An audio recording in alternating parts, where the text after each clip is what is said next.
what kind of a movie is this without telling the whole dramatic story? Sure, I think this is well, in a nutshell, it's a film for everyone. It's a musical. It's a family film. It's a beautiful traditional story about learning to fly, both actually and metaphorically. And it's a love story. It's a travelogue. It's a lot of different types of films, and it's really entertaining. Perfect, yes it is.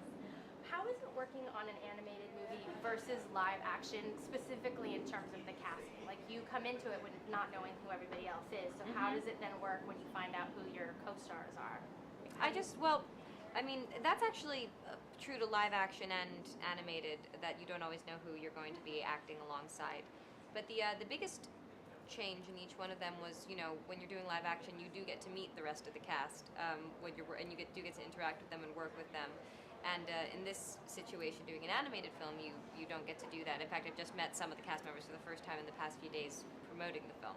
And how was that? Was anybody totally different than how you thought they were going to be? Everybody's lovely. Cool.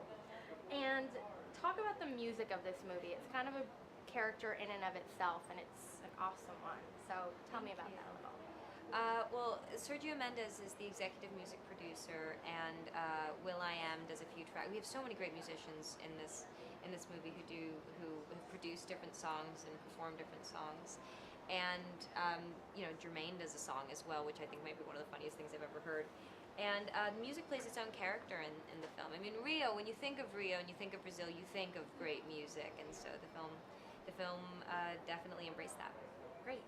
And finally, what can audiences expect? You kind of touched on that in your first answer, but how is this a movie for everybody? I think I said it. All right, cool. We can do the next one.